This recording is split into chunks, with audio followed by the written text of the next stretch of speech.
So welcome to this evening's webinar. This is part of Adoption Week Scotland 2022, and we are going to this evening be talking about FASD. So just to introduce myself, I'm Barbara Ogston and I'm FASD Project Lead in FASD Hub Scotland, and I'm joined this evening behind the scenes by my colleague Gemma, and Gemma will be able to offer any support in the chat, and we'll be posting some useful links in there as well as I speak, and we'll be keeping an eye on what's going on in there. So please feel free to use the chat. You'll see down at the bottom of your screen there is the chat function, and also there is a Q&A function. So if you'd like to ask any questions this evening, then please put them into the Q&A function rather than the chat. It just means that I'll be able to see them pop up and manage those questions a bit more easily. The format of this evening is that we're going to start with a presentation about FASD, and that's going to last roughly about 30 minutes. And after that, I'm going to introduce to you a panel of people with lived experience of FASD, who I'm delighted to welcome along this evening, and they will be able to answer. We've got questions that have been preset by people who have booked and asked questions, and we'll also be able to take some questions through the Q&A function as well. So let's get started with the presentation, and a very good place to start is what is FASD. So FASD stands for Fetal Alcohol Spectrum Disorder. It is the result of an alcohol-exposed pregnancy that affects the developing brain and body of an individual before they were born. FASD is a lifelong neurodevelopmental condition, often referred to as a hidden disability. FASD is a spectrum, and each person with FASD is affected differently. Each person with FASD has both strengths and challenges. They and their families need support to learn FASD-informed strategies to help them prosper. When an early diagnosis is made, the right supports are put in place in education, at home and in the workplace, then individuals are more likely to succeed and achieve throughout life. So there's quite a lot of information to unpack in there, but it does cover the basics. FASD stands for Fetal Alcohol Spectrum Disorder. It is a lifelong disability, often referred to as a hidden disability. But with the right supports, then individuals with FASD can do amazing things. Now, I'm just checking something because I realise that, nobody is able to use the chat function. So I'm just changing that so that you should now be able to use the chat function. But if there's any problems with that, then I'll check again in a few minutes. So, going to start off with some key facts about FASD. FASD is only caused by prenatal alcohol exposure. Now, alcohol is a teratogen or a toxin, and a teratogen is a substance that can cross the placenta and cause damage to brain cells and central nervous system. And because alcohol is water soluble, when a pregnancy becomes alcohol exposed, it passes freely through the mother's bloodstream, through the placenta and into the fetal blood supply. And even before the placenta has formed, then teratogens can cause harm to developing cells from the very moment of conception. So because the fetus doesn't already have a fully developed liver, the fetus can't filter out those toxins from the alcohol. So the alcohol circulates in the fetus's blood supply, and this can cause harm at any point of the 9 months of pregnancy. And alcohol is also broken down more slowly in a baby than it is in an adult, so it stays in the baby's body for longer. It's believed to be about 24 hours longer it takes for the alcohol molecules to leave the body of a fetus. FASD is the most common known cause of neurodevelopmental disability and birth defect in the Western world. We could probably say the entire world, but the research we base this on says Western world. So it affects about 3 to 5% of the general population. And if you compare that to other disabilities, then autism spectrum disorder affects about 1 in 96 people, and FASD affects about 1 in 20 people, so it's considerably more prevalent than conditions such as autism. It is a lifelong disability. There is no cure to it, but as we've said already, and I'll say again, with the right support put in place, and individuals with FASD can do amazing things. And in terms of alcohol and pregnancy, we know that there's no known safe amount of alcohol in pregnancy and no known safe point of pregnancy in which pregnancy can become alcohol exposed. So there is a very clear message throughout the UK, and that is no alcohol, no risk. As I'll explain in a few moments, no two individuals on the FASD spectrum are the same, and it's usual to have what's called a spiky profile. And I'll come back to that in a few moments. FASD is a whole body condition. There isn't a part of the body or the brain that cannot be affected, whether it is the brain itself, right down to little things that we notice within the FASD community. For example, curly toenails and the spacing of toes, muscle tone in legs. It really can affect any part of the brain or body. And it's called a hidden disability because generally you can't tell by looking at somebody if they have the condition. Now, about 10% of individuals do have some facial features that are associated with FASD. So these are small eye openings, a smooth philtrum, which is a little groove between your nose and your upper lip, and a thin upper lip. However, those individuals are very much in the minority. Only about 10% of people with FASD have these facial features. There's still a lot of people out there that assume that all individuals have facial features associated with FASD. That's very much not the case. And again, we know that with early diagnosis and the right support and intervention, that individuals with FASD can thrive and can be successful. Now, I'd mentioned the prevalence rate of FASD being about 3 to 5% within the general population.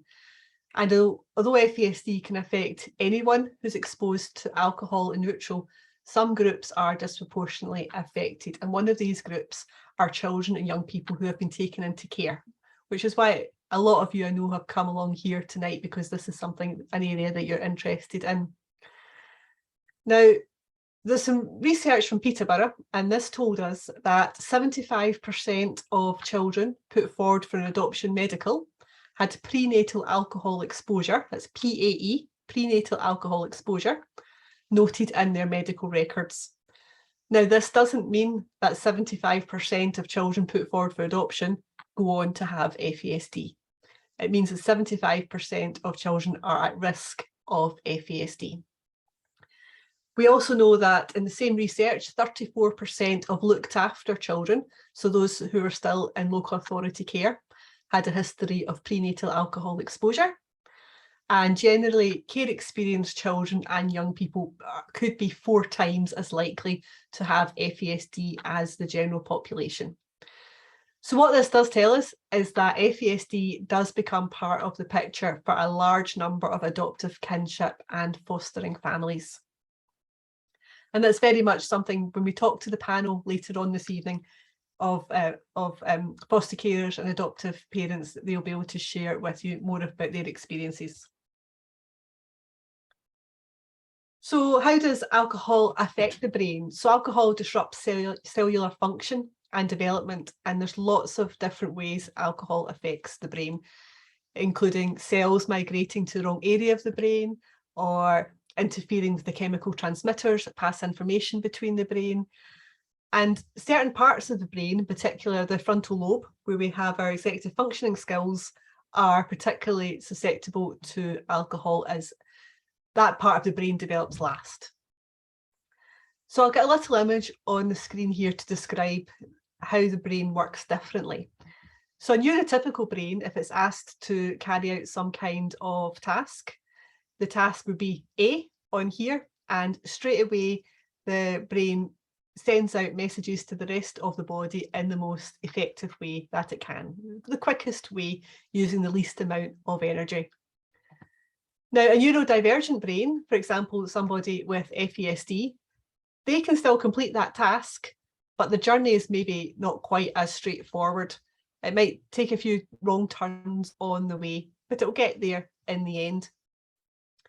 If I was to use the analogy of going on a journey, if you wanted to travel from Glasgow to Edinburgh, the most straightforward route would be go on the M8 at Glasgow, straight down the M8 and come off at Edinburgh. That's the most efficient way of travelling. However, if my brain perhaps wasn't functioning the same way, then it might be a different kind of journey I would take. So using the same analogy, if you wanted to travel from Glasgow to Edinburgh, you might go on the M8 at Glasgow, take a few detours, maybe pop up to Airdrie, Cumbernauld, Stirling, back on the M8 for a wee while. You might have to rest, have a bit of a break. But you maybe get to Edinburgh by the end of the day, but it'll be a much different experience. The experience of carrying out that task is more tiring, it takes longer, there's more distractions on the way, and it can be a much, much tougher thing to do. So the brain has to work not only differently, but the brain also has to work harder as well.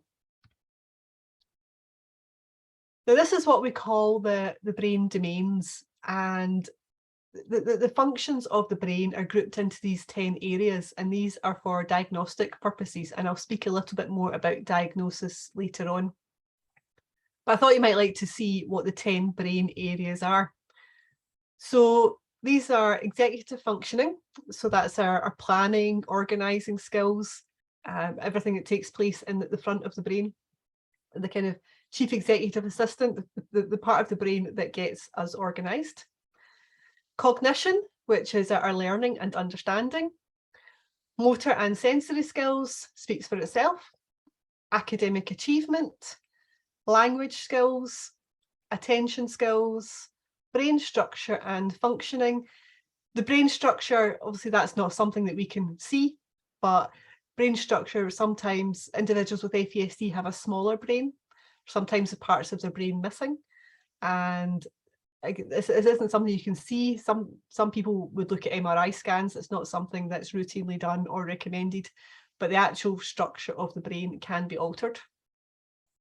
Adaptive behaviour, so that's how we react in different situations. Memory is a big one. I'll say more about that in a moment as well. And affect regulation, so that's how we manage our emotions given different situations. So these are the 10 neurodevelopmental areas of assessment, and if you'd like to know more about those, then there's lots of information that we can give you from the SIGN guidelines. These are some of the common challenges for individuals with FASD. As I mentioned, attention and memory can be a big one, in particular working memory. So to give you an example of working memory, if I was to ask you for your telephone number, I would remember that number long enough to write it down. But ask me tomorrow morning what your telephone number was, I wouldn't remember, because I've just retained that information just for as long as I need it. And that working memory can be an area of challenge for individuals with FASD.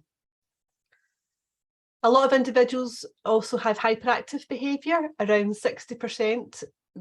It's thought could also have a diagnosis of ADHD.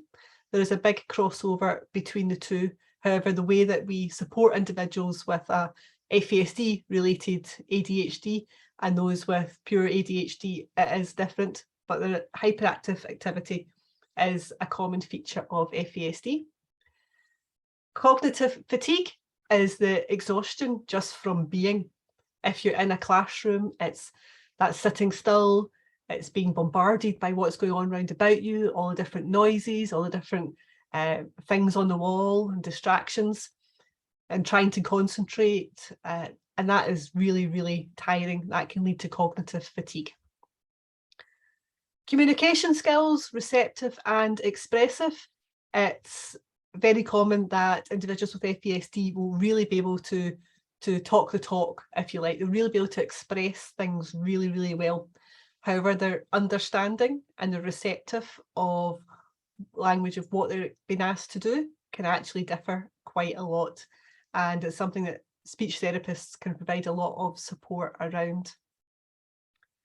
Abstract concepts are particularly difficult, so maybe they're able to learn how to count up to 100, but then transferring that knowledge into money or into telling the time can be really challenging as well. It's all the kind of things that we can't see. Social skills is a big area as well, and I think this is something we notice particularly around about the ages kind of 8 to 12, which is when FASD quite often becomes sort of identifiable within individuals. Social skills quite often arrest around about that age, so you might see children start to play with children that are younger with them, and it's not that that individual has gone backwards in their development, it's that their peers have all moved on and left them behind. And individuals, I think, throughout their lives need a lot of support around social skills because they can become quite vulnerable. Planning and problem solving skills are those the frontal lobe tasks again, planning the day, routines, and just being able to make decisions about how they're going to spend their day and how they're going to complete tasks can be difficult. Learning from consequences is another challenge. It might get really frustrating because they might do something once and they don't learn and then they do it again. And as parents, that can feel really, really frustrating. But it is really difficult for them to learn consequences, and it's all to do with how the brain talks to other parts of the brain and storing information and memory. Judgment skills are using the information to come to a conclusion about something. It was actually my husband said yesterday, I have a 14-year-old son who has FASD, and he described it yesterday as just being unable to join the dots. And I think that's just kind of sums it up. It's having information around, lots of information, but not being able to use that information to come to some kind of reasonable judgment.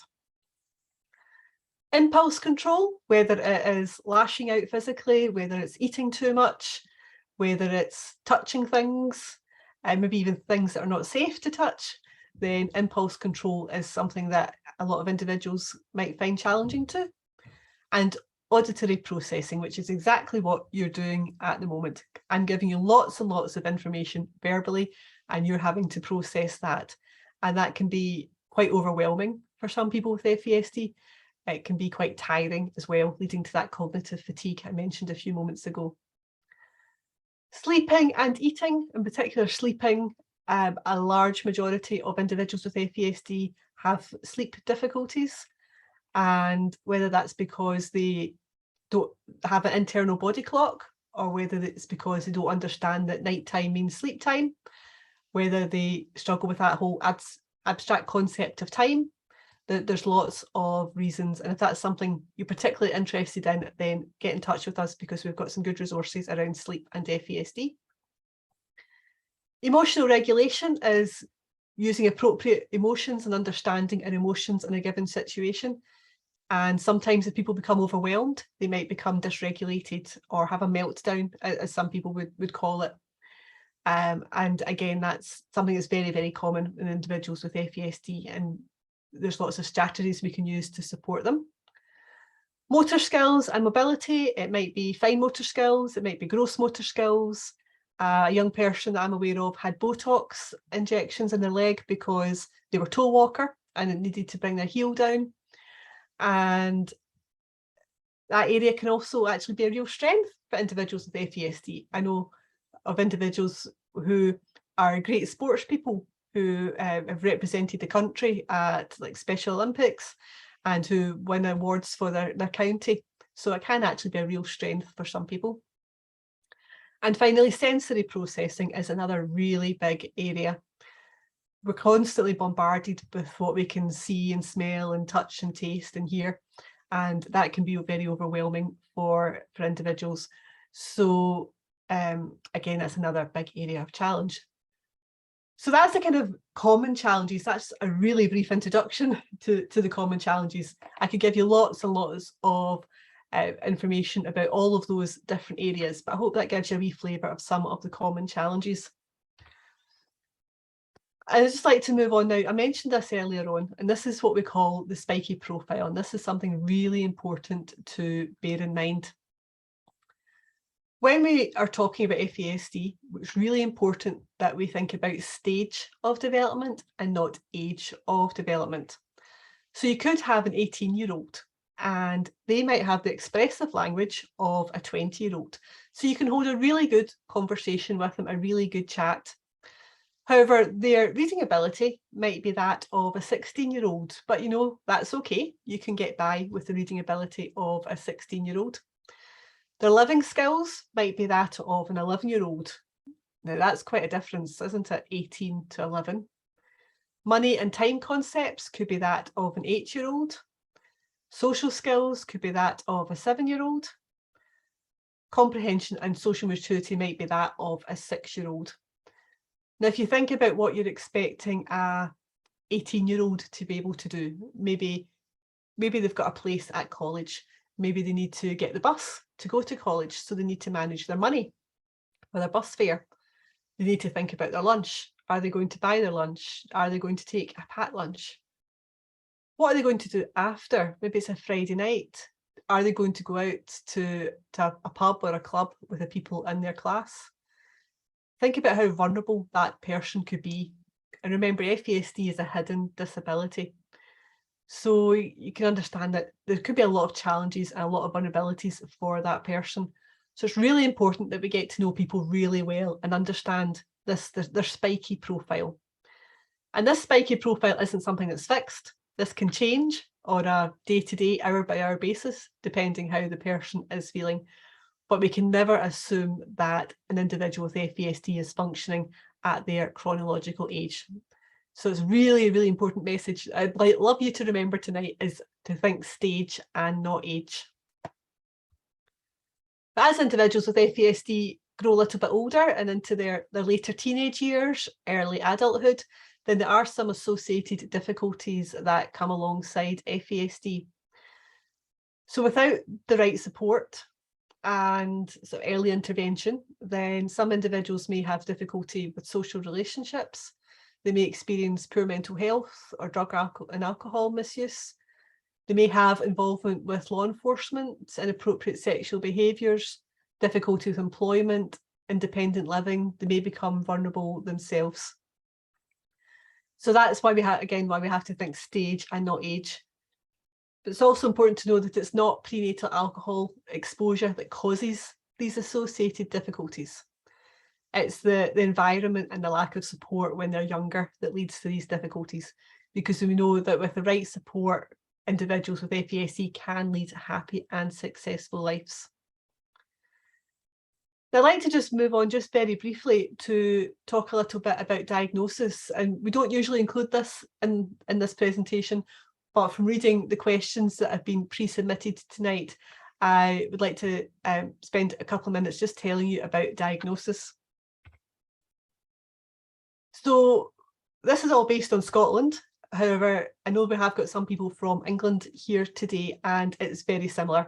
The NICE quality standards that came out earlier this year is based on Sign 156, which is what Scotland follows for their diagnostic pathway. So there's two possible diagnoses for FASD. The first one is FASD with sentinel facial features. So to receive that diagnosis, there must be simultaneous presentation of the 3 sentinel facial features. So if you remember, that's the narrow eye openings, the thin upper lip, and the smooth philtrum, the groove between the nose and the upper lip. There must also be evidence of severe impairment in 3 or more of the identified neurodevelopmental areas of assessment. So that's the brain domains. If you remember that little image from earlier on, they would look for severe impairment in 3 of those areas. And there must be, and prenatal alcohol exposure is either confirmed or is unknown. Now, they would take it as unknown for this diagnosis because the facial features associated with FASD are unique to FASD. They do carry out blood tests and things as well to rule out other conditions, But in terms of this diagnosis, then the facial features can be taken as evidence of prenatal alcohol exposure. So that's the diagnosis that about 10% of individuals would be entitled to, because about 10% of individuals have those facial features. The more common diagnosis is this one, which is FASD without sentinel facial features. To receive this diagnosis, there must be the severe impairment in the 3 of the brain domains again, but there must also be confirmation of prenatal alcohol exposure. And that can come in many ways. The easiest way is if the woman who gave birth to the child is able to confirm that the pregnancy was alcohol exposed. But if that's not possible, there may also be evidence within social work reports or children's panel papers, police records, any kind of official document. Ideally, what they would want to have noted is the frequency and amount of alcohol exposure. And if there's any professionals here tonight, I think we have a number. If there's anything you can play, any role you can play in making sure families, that information is recorded so families can access it later, then that really goes a long way to supporting families later on during the diagnostic journey. So I said there must be severe impairment in 3 areas and confirmation of PAE. And in all assessments, then they also rule out genetic factors and various other issues as well. If they're not able to give a diagnosis, perhaps the child isn't meeting the 3 areas of the brain domains for severe impairment, maybe they're only meeting 2, then they may be classed as being at risk of neurodevelopmental disorder and FASD. And what that really means is that in a few years' time, then they'll look at it again and see if there is further evidence there. If you're looking to seek a diagnosis, the first thing to do is to speak to your GP, take along as much information about FASD as you can, and ask for a referral to a paediatrician who has an interest in neurodevelopmental conditions. Usually CAMS are also involved, and it is a multidisciplinary assessment, so it includes speech and language therapists, occupational therapists, all sorts of professionals. Children's neurodevelopmental pathway is a wee document. Well, it's not a wee document, it's a huge document. We can give you the link to that later on as well, and it sets out how the assessment process fits in with other assessments such as ADHD and autism, and includes some of the tools they might use as part of the assessment. But your first port of call would be the book there that's got the colourful image on the front. That's the Sign 156 FASD Parent Carer Handbook. It's a really great little book. It's available online. Again, we can provide you with the link to that. It sets out the diagnostic procedure in really easy way to understand. And with your consent, referrals can also be made to CAMS via the school or via social work. Coming towards the end of the presentation, but I think it's really important I just reiterate again just how amazing and wonderful our young children are, our young people are. They have many strengths and they're likeable, friendly, affectionate, helpful. They can be hard workers. I've just noticed that says hard worker. I might have to get that changed. Maybe they're probably better spellers than we are as well. And the best thing we can do for our children and young people is to find out what those strengths are and support them to make the most of them. And I'd just like to briefly share with you a little bit about the work of FASD Hub Scotland, because I know there's a lot of people here tonight who've not interacted with the Hub before. So FASD Hub Scotland, we are funded by the Scottish Government and we're hosted by Adoption UK. And our remit is to provide support to all caregivers, so biological, adoptive, kinship, fostering and step families who are parenting somebody with a history of prenatal alcohol exposure. They may or may not have an FASD diagnosis, and we provide support before, during and after that diagnosis process. And as I say, you don't have to have a diagnosis at all to access our services. We also support the professionals who support families, so we offer training and they're also welcome to get in touch with our helpline. Our helpline is open 4 days a week, and Gemma, who's behind the scenes today, is one of our helpline advisors, and we're always happy to hear from people. Any question, no question too daft. We're very welcome to hear from people, or people can email us as well. We have a website, fasdhub.scot, where there's lots of information. I'll tell you some more about that in a moment. We have lots of events. We have webinars such as this one. We have at least one webinar a month on a different topic. We have family events as well. And really the heart of FASD Hub Scotland is our online community. So we have a Facebook group full of people who are parents and carers of individuals with FASD. It's a very safe place. It's very closely moderated, and it's a place where we can just share our challenges, day-to-day challenges, and we can give you the link to that as well. Part of the admittance procedure to join the Facebook group is we ask you to complete a membership form to join FASD Hub Scotland, and that just helps us protect those in the group. We offer family support through a one-to-one service. People are matched with either a parent partner or an FASD advisor, and we can work with families for about 6 to 9 months on a one-to-one basis. And we also have access to enhanced therapies such as counselling. And we have a large suite of training as well. We have What is FASD, which is a 3-hour course. And we have a set of modules for education staff as well. And we are very, very close to launching our brand new modules, which are going to be called FASD Next Step for Caregivers. We're going to be piloting those over the next couple of weeks, and they'll go live in January. And that's going to be all about strategies for supporting individuals with FASD. So lots of things that are going on. I mentioned our website. Here are some of the things you'll find there. Lots of signposting. We've got a huge range of fact sheets and various different issues. We've got a lot about education, and we've got blogs, podcasts, loads of information there. Now, before we move on to the panel, I'm actually just going to stop sharing my screen for a moment and then start it again because I need to share the sound.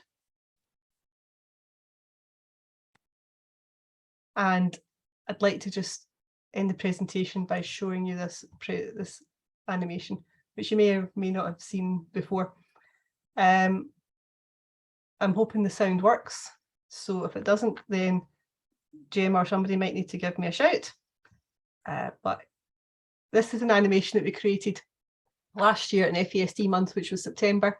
It was co-designed by the hub and families who are part of our hub.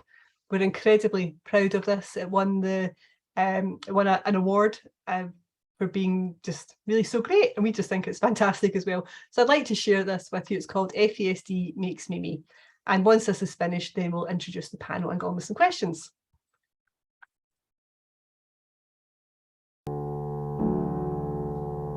It's really early in the morning. Mom and Dad are still asleep, but because of my FASD, my brain is always busy, and I'm already wide awake.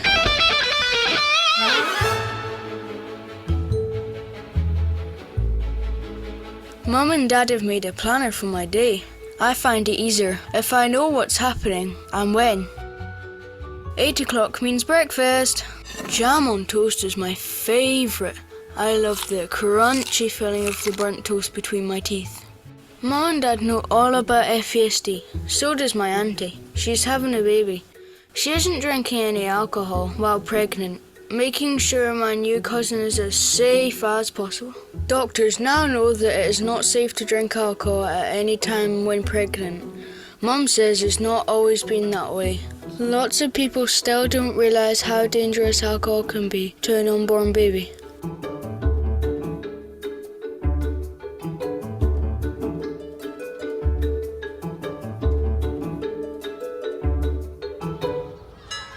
Secondary school is a lot different to primary. Instead of one classroom, I've got 7 in one day. There are so many more people to get to know and things to remember. I hope everyone likes me. Sometimes it's too much at once. I feel much better now.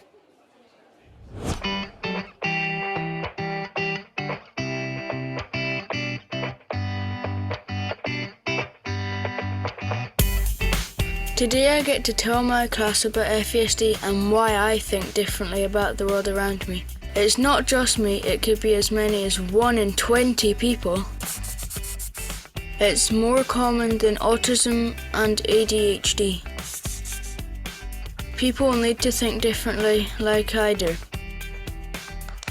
When people with FASD like me are supported by family, professionals and friends like you, then we can achieve great things.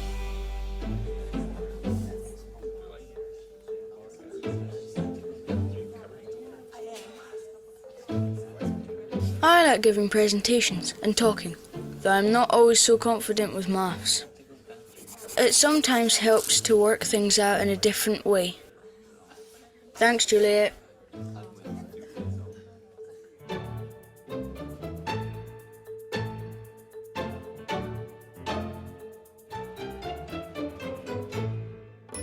After school, I visit my friends at our FASD community group.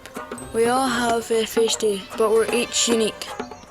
Alfie and I love adventures. We like the way going high on the swing makes us feel all whizzy.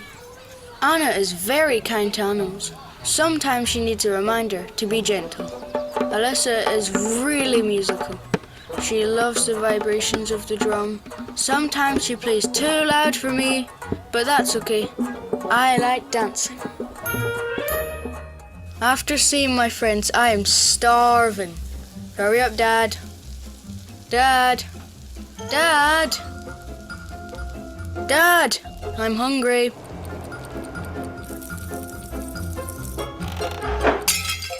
After a long day, I'm tired and my brain feels all fuzzy.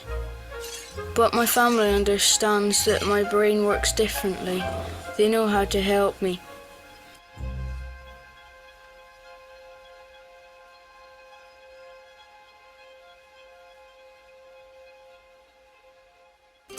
I play my baby cousin a lullaby before bed. I can't wait to meet her. I have strengths and talents, and there is lots more to me than my FASD. But my FASD can often make life tricky, confusing and frustrating when those around me don't understand why I think differently. When they think differently, life is much easier. My FASD makes me, me.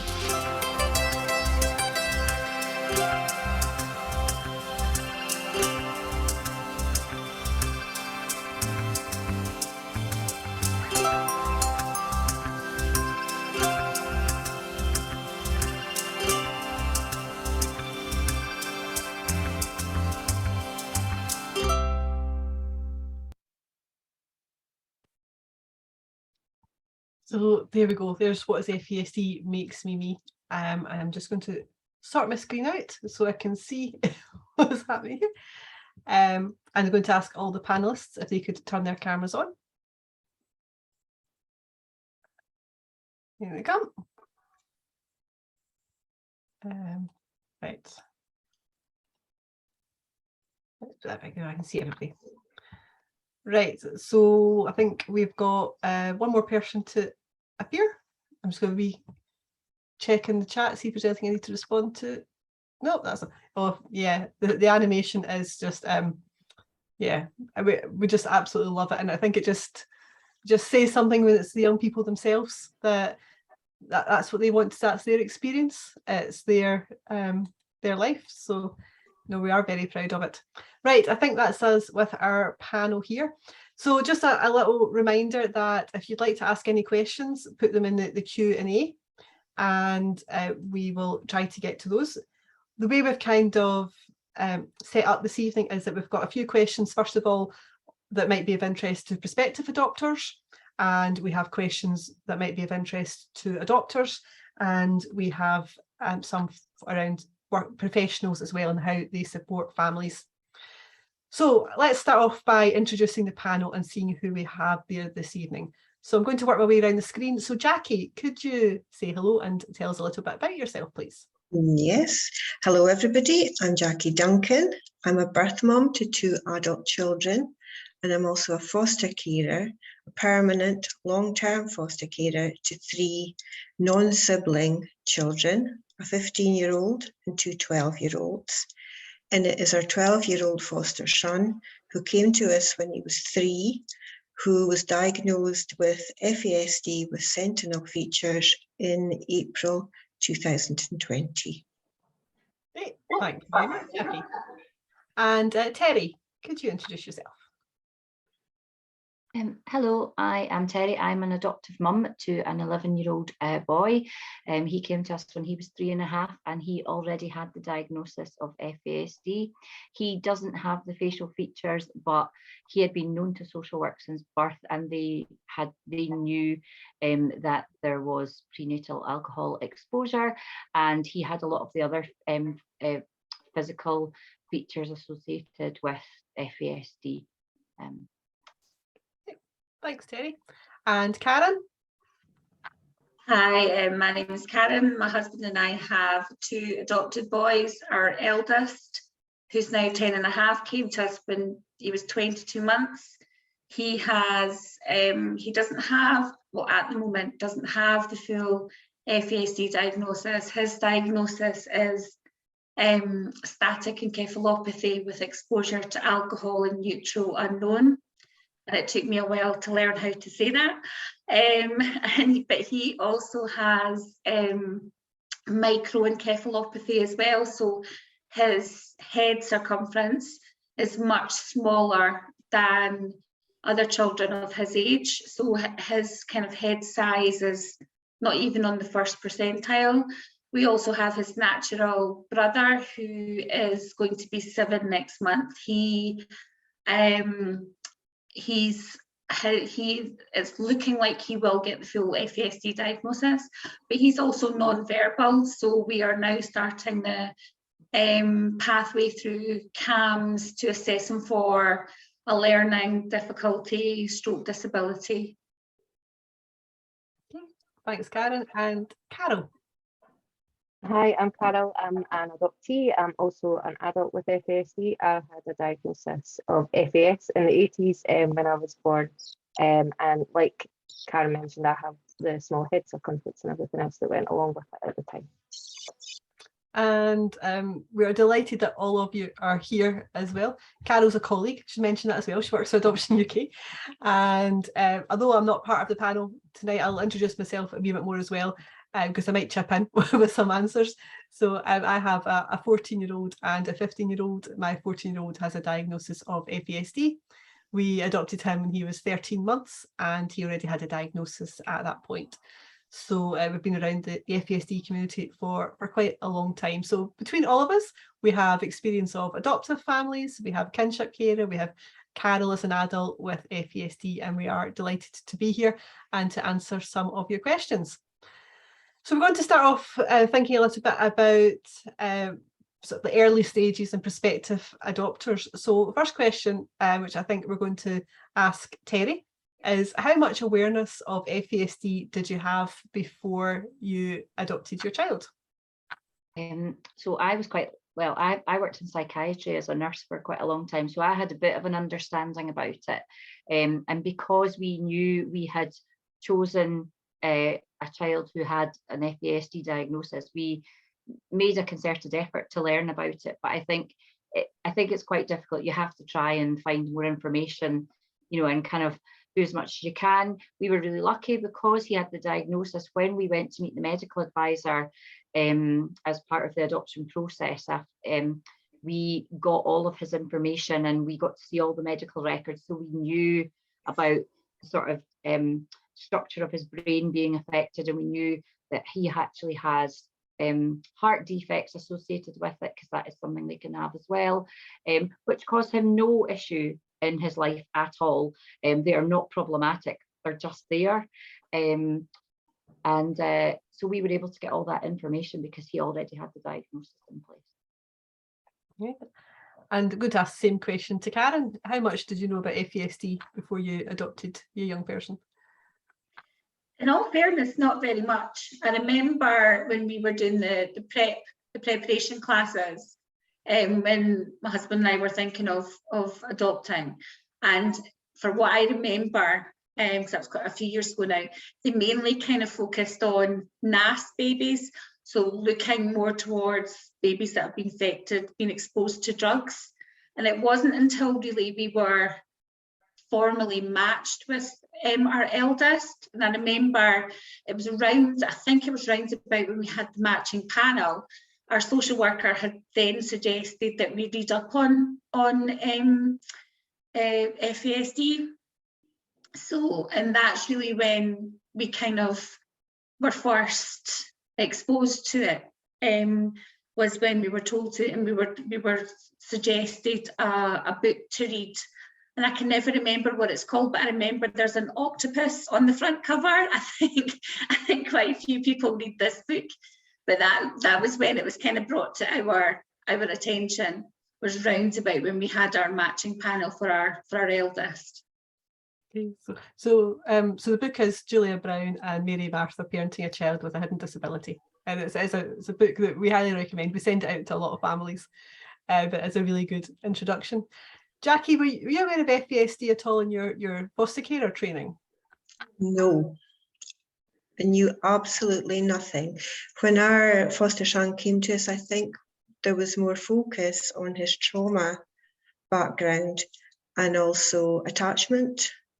So it wasn't really until he was, as you mentioned in the training, till he was 9 or 10 that we actually began to suspect that it might be FASD. We knew there was a prenatal alcohol exposure, but no one, not a social worker, no one had ever mentioned to us the words FASD. Yeah, I think that's quite a kind of common scenario. I think it's gradually increasing, and it's great. I know we've got a lot of prospective adopters here tonight, which obviously means you've heard of it, which means you're one step further along than a lot of us were when we were matched with a child many years ago. So what advice would you have for prospective adopter if they were maybe thinking about whether they could parent a child with FASD, or maybe obviously they might not know if a child has FASD? Would anyone like to volunteer any advice that they would have for them?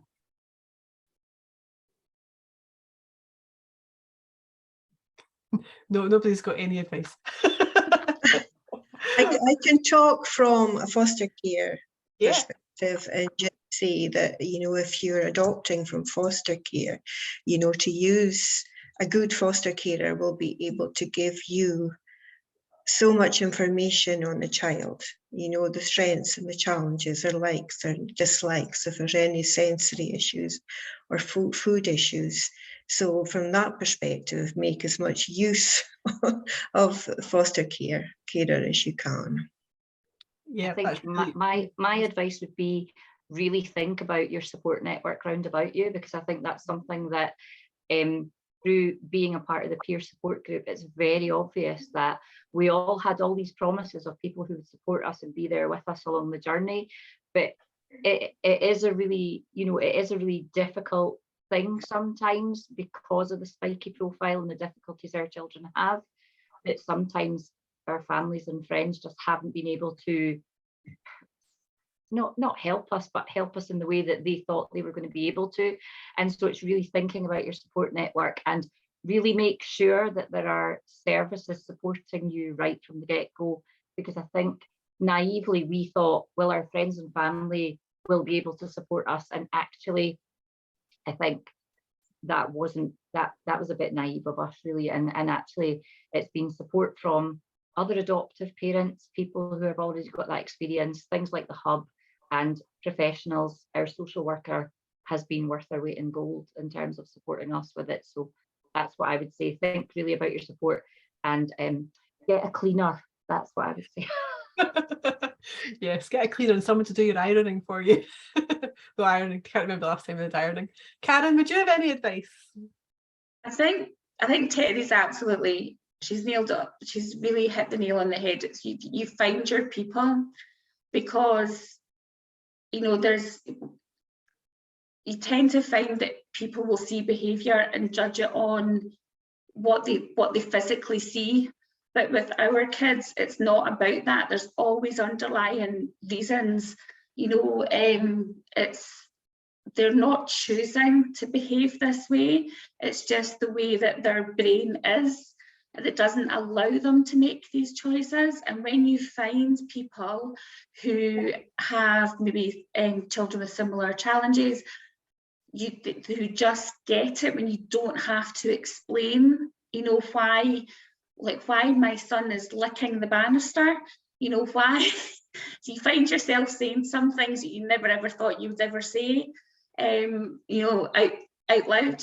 But when you find people that actually that have been through it and just know what you're going through, it's just, yeah, you definitely find your people, because it's a all-encompassing roller coaster when you're loving a child that has FASD.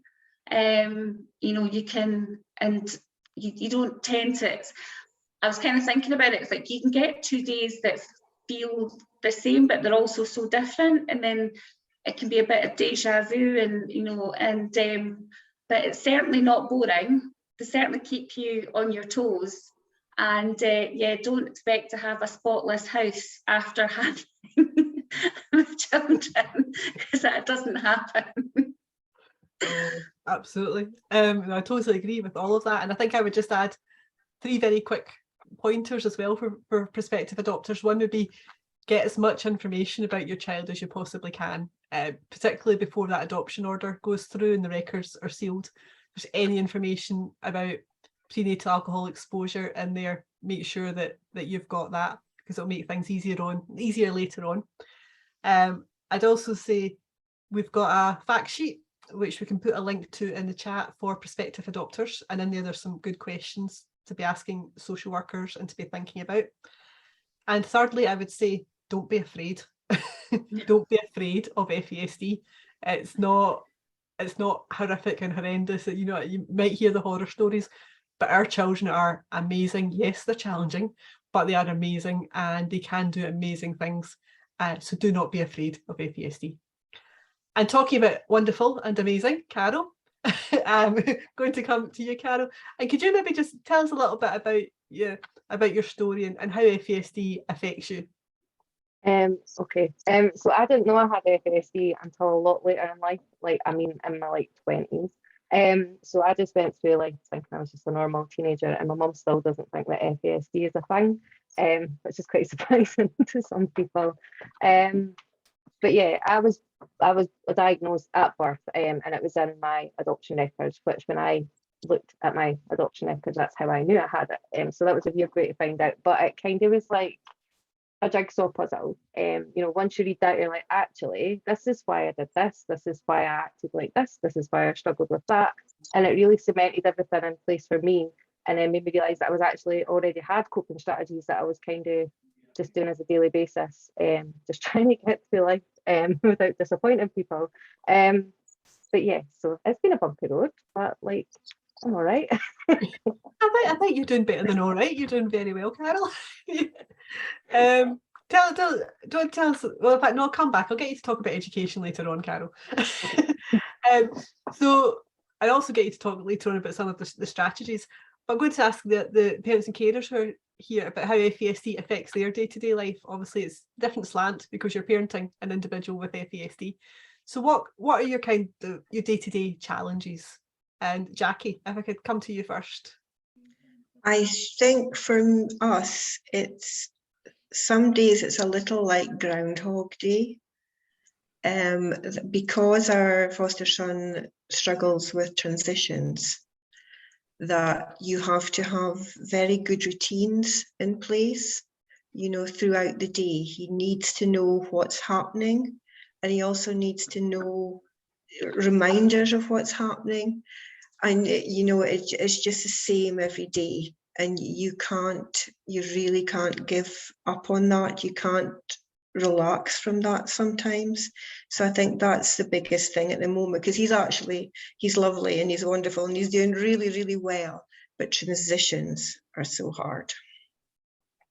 Yeah, we are. And there's just such a lot happening in any kind of transition, isn't there?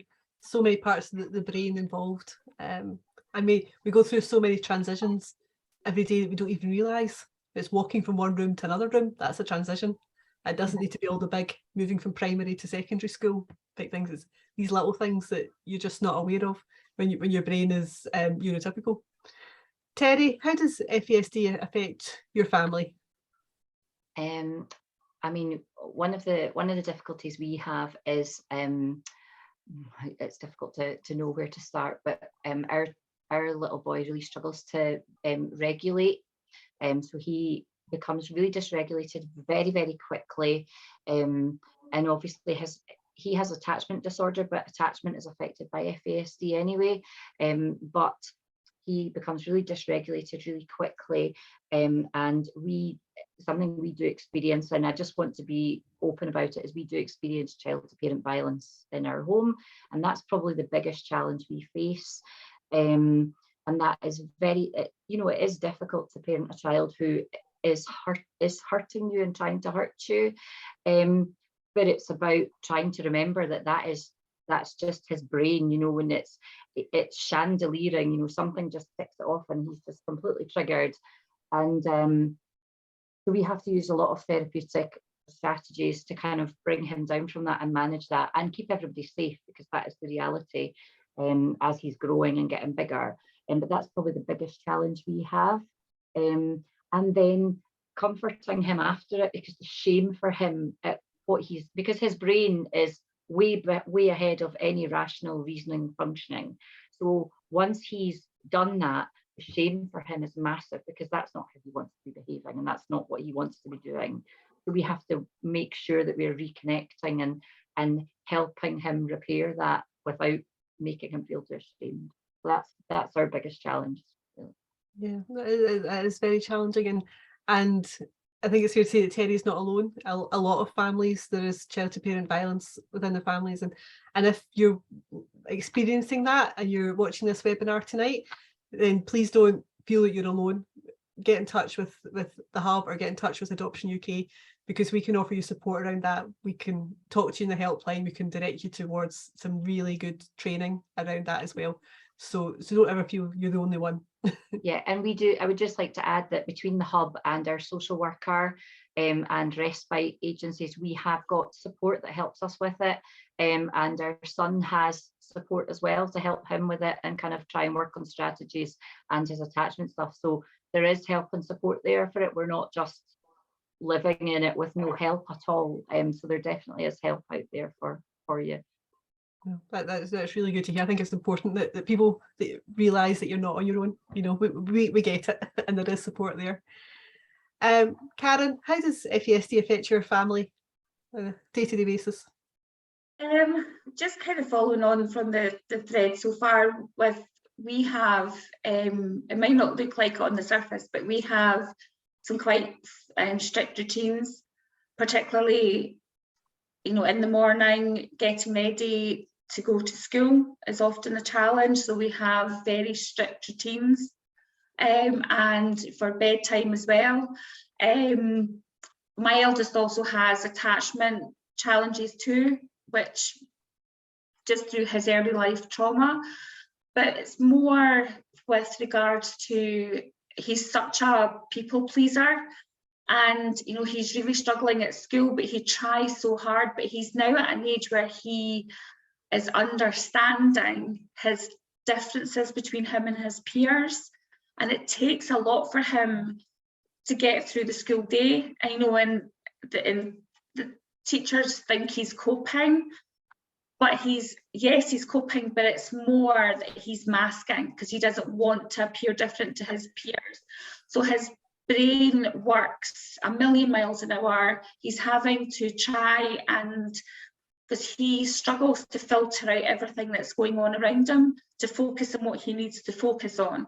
So by the end of the school day, he is utterly exhausted, and it can take, when as soon as we get back to the car, he will start to unravel. When we get home, we have what's called the Coke bottle effect that we know about, and he just when he gets home, he knows that he doesn't have to put that amount of effort in. He doesn't have to try. So he releases it all out. And it can be very verbal. He's very loud. He screams. He can lash out. He's, you know, he can hit, he can punch, he can kick. And it's not just me, it will be his younger brother. And it's just him releasing all of that inner tension that he's had all day. And what we're finding, I mean, he's on medication as well. You know, he's on an antipsychotic medication to help him, and it does help him. It really helps him to focus at school, but it also helps for when he's having his meltdown, he's releasing his emotions, because he struggles with, you know, emotional regulation. The episodes, for want of a better word, are getting shorter. And we call it him being in his toddler bubble, because even though he's 10, emotionally he's maybe more a 4 or 5 year old. So he's in that toddler bubble that we're all there for him. You know, his whole world is all about him and what his needs are, and certainly having a sense of humour. You know, when he's at the top of the stairs screaming at me that I'm an idiot, and, you know, and saying back to him, no, you're right, Stephen, I am your idiot and I love you and you're safe. And he just kind of, the first time I did that, he kind of looked at me as much to say, no, she doesn't answer me like that normally. But it's just learning different ways of parenting him, because traditional ways of parenting doesn't work, particularly with my boys who have FASD, because they don't understand cause and effect. You know, they don't understand that if I hit you, you're going to be hurt. You're going to be sad. It's just all about him, his emotions, and what he needs to do. So that kind of release can be hard to deal with, but it's just because he has to try so much harder than his peers at school, and you know, he can, one minute he can be screaming and throwing things, and then the next minute we're rolling around the floor laughing because he's maybe made a silly noise while he's been screaming and it's cracked him up. And, you know, so you can be having a hard time one minute and then you're laughing, you know, uncontrollably the next. It's, yeah, certainly no 2 days are the same, but it can also feel like Groundhog Day too. Yeah, it's certainly a roller coaster, isn't it? You Definitely. never know. There's never a dull moment. Jackie, I think I'll just ask you this next question. But when did you first begin to think that FASD when did you first begin to have concerns about your young person and that it might be FASD? The day I got a phone call from school asking me if there was any change in behaviour at home. And I said no. And the head teacher put down the phone. And you know how you just take a minute to process? So I phoned her back and I said, what do you mean? And it was then that I found that he was really struggling in school. Like Karen said, he had masked all from primary 1 all the way through to about primary 4 or 5. And his teachers and the staff at the school saw him as this very well-behaved child. They actually used him as support for, you know, some other children. But I think he got to the stage where he was, as you mentioned in the training, all the struggling with maths, struggling with social interaction, struggling with working memory. And he just could no longer cope in school. And the way they speak, I think, is a window of tolerance. He just could not cope, and his behaviour really spiraled out of control, and he became very violent, throwing things around the children. There was risk assessments for every part of the school he was in. He actually started with flight, where he would run out of the school. And then actually when they sort of fixed, if you like, the flight, he became violent and very afraid. And I did everything in my power. I did have an excellent head teacher, but it was really, you know, the staff, the teacher and the support staff. I think they just found it hard to accept after so much good behaviour. They saw it as something that we were doing rather than, you know, something. So that was really the big realisation there. I tried everything. I ran a Lego club to help him.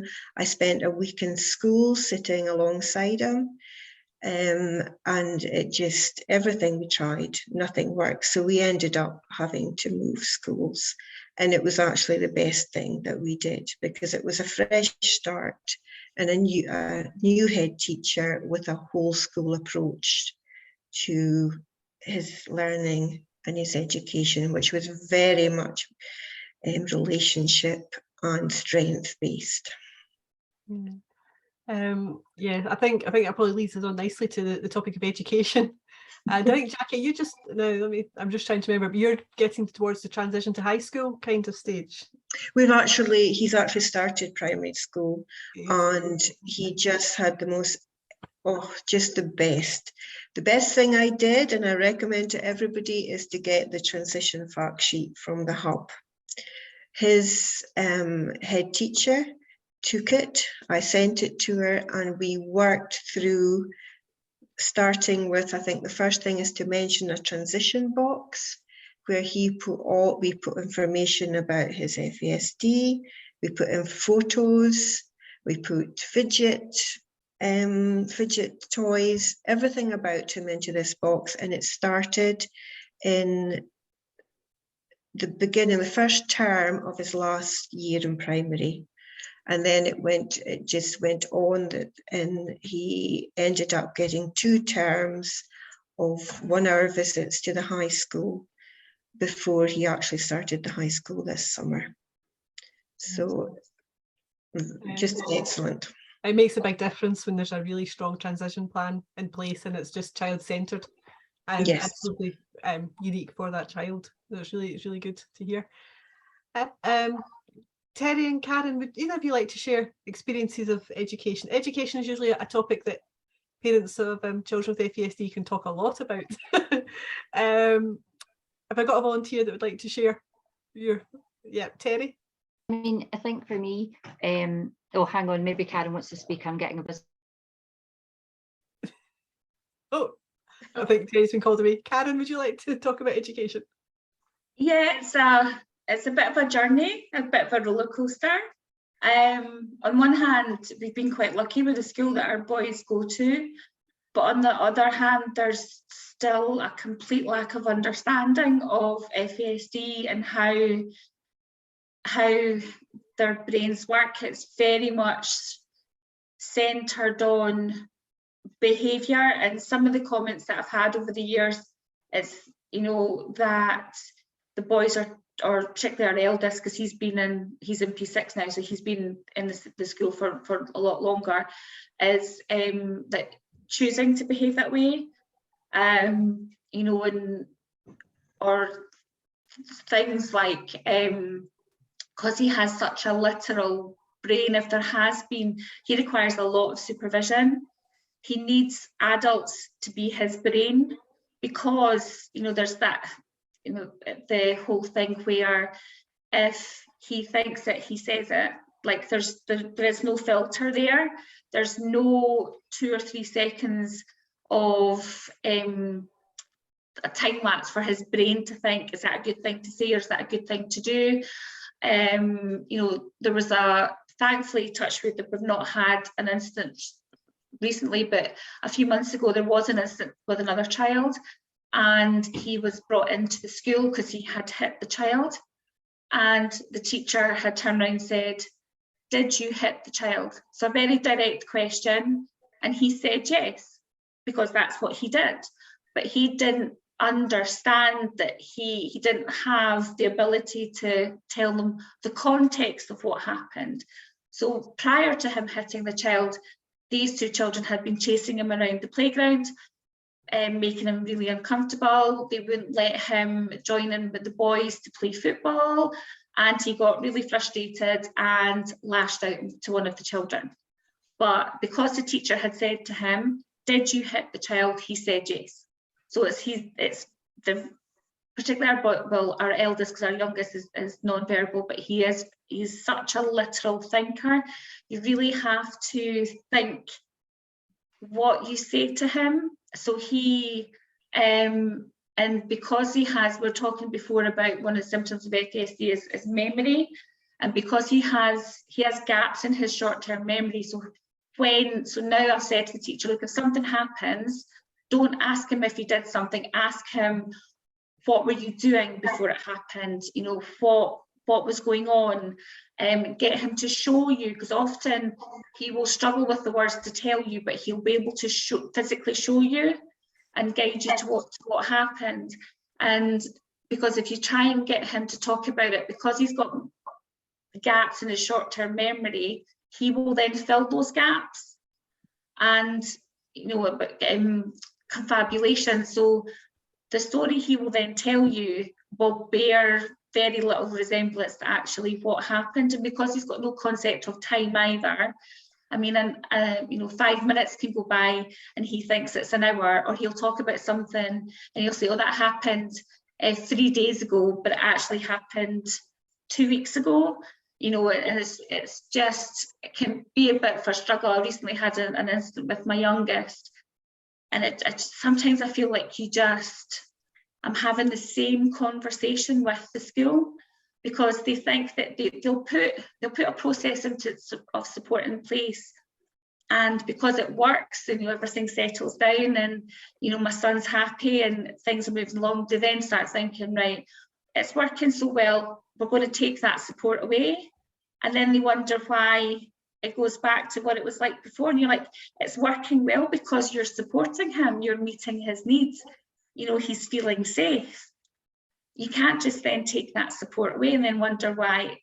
So yeah, education can be a struggle. Again, if you get staff who get it and understand it, can make life so much easier.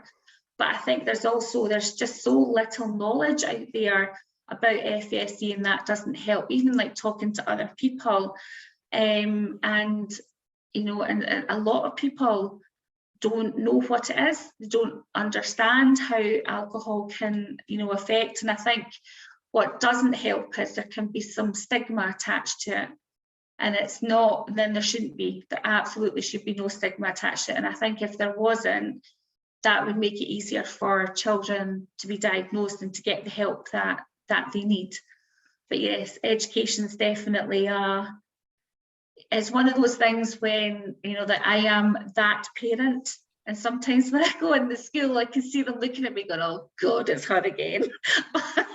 You know, it's that way that I have to be my child's brain. I have to explain to them why he does what he does, and that it's not him choosing to lash out at children, but it's communication for him, because he struggles to verbalize how he's feeling and what's been happening, that it comes out through physical behavior. So yes, it's a journey.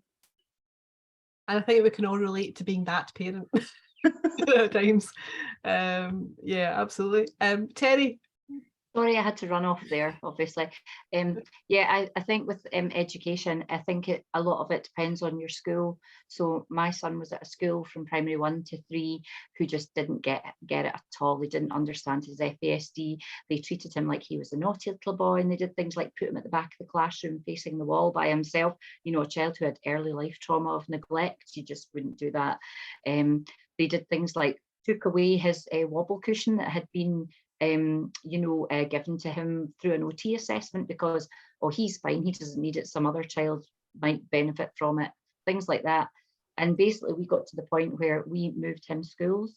We moved him to a smaller school who had excellent FASD training and awareness, and he has had a brilliant time there. It's been an amazing school. They make adaptations for him. They totally understand his spiky profile. So he is fantastic academically, but socially he really struggles. And that's the bit they help him with. And they are always kind of thinking, what do we need to do? How do we need to change this? And so I think a lot of it depends on your school. Really. It's worthwhile not just sticking with a school because they're in a school that you think would be a good school. Find a school that really gets your FASD child.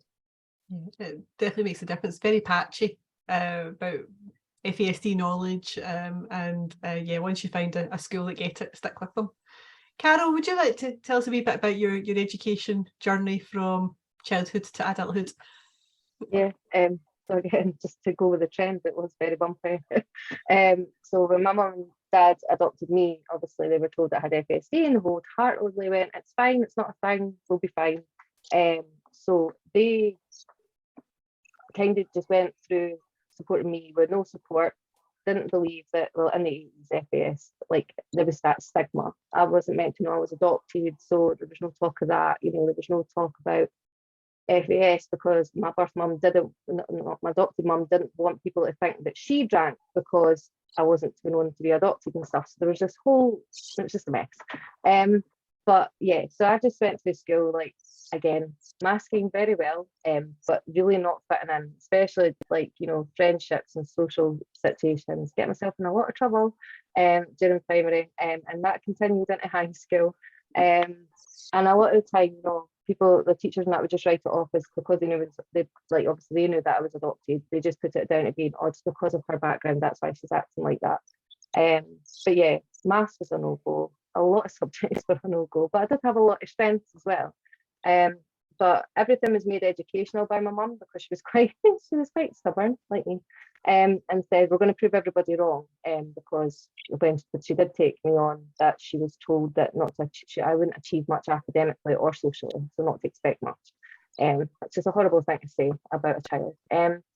So yeah, she was determined to prove everybody wrong. So at the end of high school, I managed to get the grades to get to university. So that was a big thing for my mum and dad because they never thought that that day would ever come. So you kind of felt like that pressure was there, that I needed to go and I needed to see this through, you know. But like as you know, Barbara was speaking earlier, you know, I was an 18-year-old. It might have came across quite well spoken, but it was like sending my 11-year-old to go and live in Aberdeen on their own. So you can imagine how well that went. Lots of bother, lots of student debt, tail between my legs, thinking I wasn't capable of doing anything more than what I'd done. Got a job, you know, settled down, had kids, then relationships broke down, things like that. And then my adopted dad, he passed away in 2014, and he made me promise him that I was more than what had happened to me and that I could go on and help other people. So I promised to him that I would go back into education. So I went back to college. Knowing at this point I had FASD and fully disclosing that to the college, you know, getting the right support in place. I achieved 2 HNCs, a HND, and a first class degree. And I've now not long completed a master's. So yes, took a wee while to get there, but you know, later on in life, you know, when I've got the right, like although I'm 39, I might have like the social skills of a 20-year-old, but that's fine because I'm young at heart. But you know, we got there in the end, and I now work full-time for the college as a health and wellbeing advisor. I work part-time with Adoption UK as community engagement lead for the work with Promise, and I also volunteer with FASD Hub. And that's a coping mechanism, being overly busy. We'll talk about them later. But yeah, you know, with it, like I said, you know, if I say this all the time, if a flower doesn't bloom in the right environment, you move it environment. So it's the same with a child, you know, it's not a one size fits all. And I can say this because I've been through it, but the education system, it's not a one size fits all, and needs a complete real overhaul. So for me, the turning point was college, because you were looked at as an individual, not just a number in the classroom. You know, they asked you to make your support plan in place, like what you struggled with and what they could do to support that. And yeah, I'm a very big advocate for FASD awareness in education. And we work with a lot of young people on our takeover day on Thursday. I'm putting a plug in there. Make sure you keep an eye on the socials for that. But also within education at the college as well. You know, we work closely with the inclusion staff and the FASD hubs, being in speaking to students and stuff as well that are going to be working in education in the future. So yes, awareness raising is a big, massive thing, and I'm happy to shout from the rooftops about how amazing the FASD hub is at supporting people. And I just wish it was there years ago, and that my mum and that got the right support, even though she still doesn't believe it's a thing. But our stubbornness shone through, and I've done not bad, so all is well.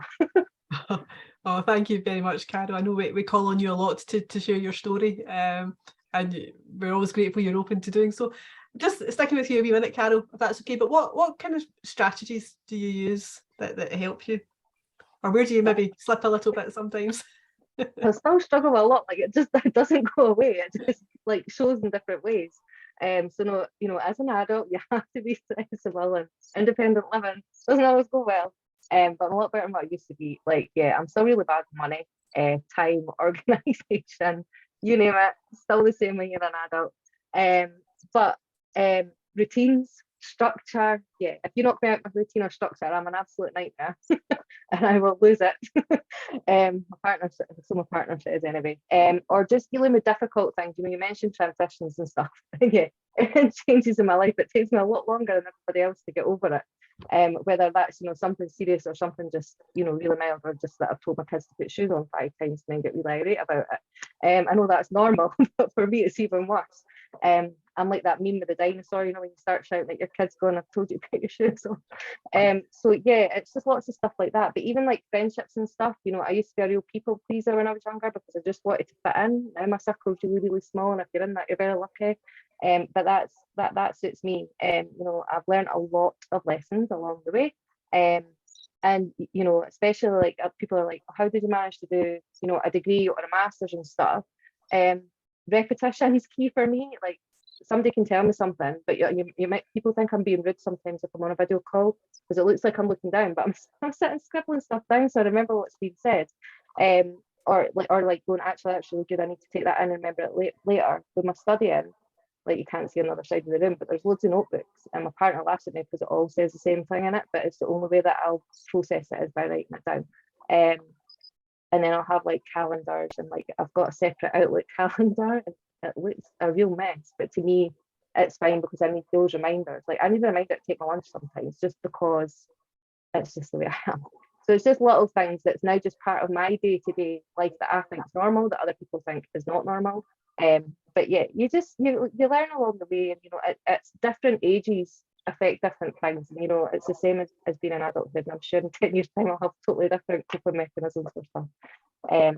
But yeah, it's just finding your way, and it's not a one size fits all. You know, I'm happy to like share and help others and that, but you know, every single person with FASD is just absolutely phenomenal. They've got so much strengths and so many talents, and they just need people just to believe in them and give that wee bit of encouragement, and they can go on to do great things. And that's why I love working, you know, with Adoption UK, really, the young ones that we're doing the work for the Promise with, and just doing that as well, so that they'll grow up having like-minded people. Because like, I don't know a lot of adopted people growing up because it was so taboo, whereas now, you know, the conversations are so much open, there's so much support, you know, they're getting to know other people like them, so that when they do become an adult like me, you'll know they'll already have that support network of people that are very, very similar, and that peer support sometimes a lot more crucial than, you know, family and friends and that as well. So yeah, I think I went off topic there, but yeah. Not at all, not at all. It's really great. Thank you, Carol. We're rapidly coming towards the end, but I'd like to ask all the panelists just 2 more questions, so we might need to keep it brief.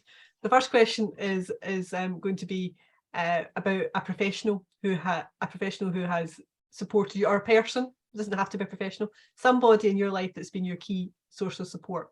And the second question is going to be asking you about a positive, something to end on that's positive, something positive about your child, something positive about your life, whatever you'd like to share. So if you think first of all about somebody or in your life or in your tribe who has made a difference and supported you. So Jackie, can I go to you first? I would have to say the second primary head teacher that our son got. She was on the path the whole way. She did so much. She did the training, FASD training, but not only that, she was actually instrumental in setting the tone for my son going to the high school. And she actually sent the video that you watched, and all the secondary staff that worked with him watched the video the day before he started high school. So I will forever be it, because I did not imagine that he would have the start in high school that he has had. So without that wonderful lady, I don't think he would be coping as well as he is just now. So thank goodness for the hub, and thank goodness for that lady. It's great to hear. And Terry, somebody for you? we've been really lucky that we've had quite a few people that have been really helpful, but I think I would have to single out our first social worker.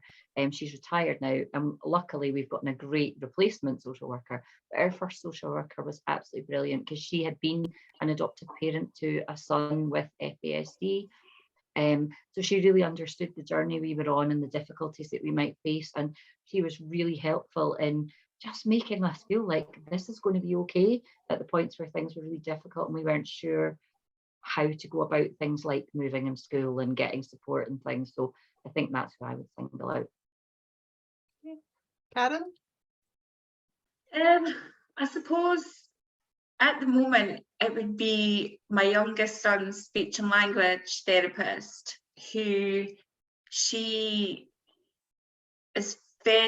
just gets it, you know, she just understands the behaviour, and she's very good at recognizing if I'm really struggling and just helping me to see another viewpoint.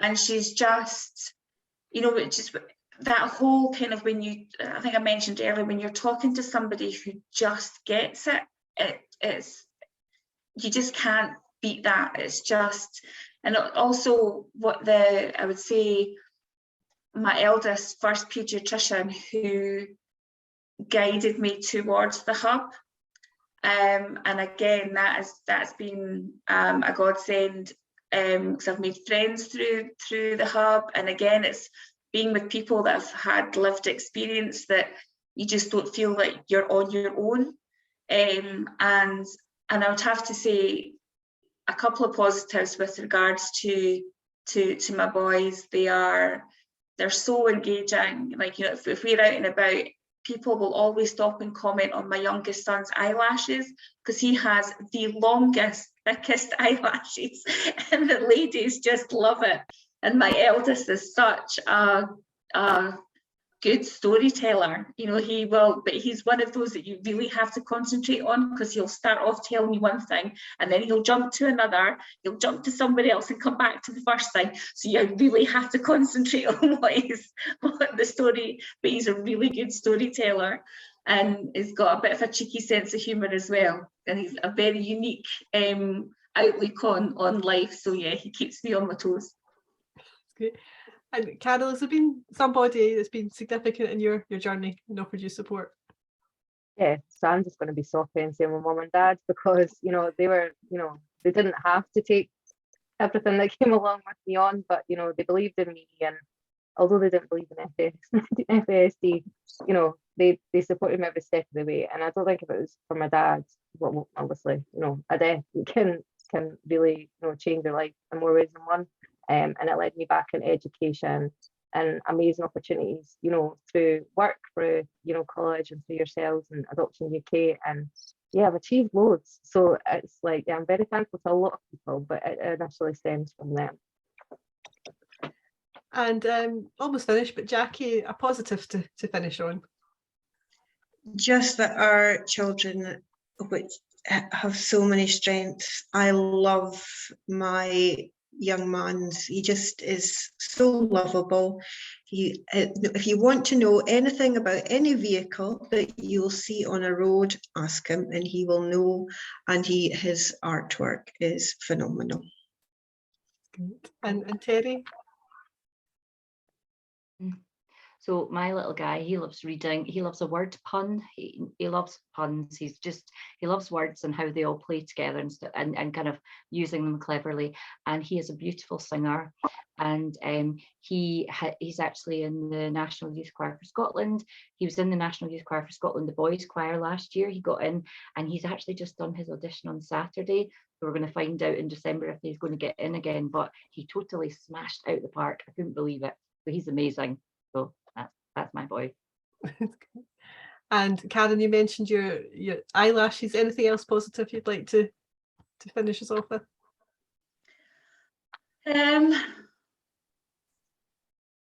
Just there's never a dull moment with the boys. They have taught me a lot of things about myself and just the way that they they're just, when things are not when they're not struggling, they're just so happy and so kind, and just, I wouldn't be without them.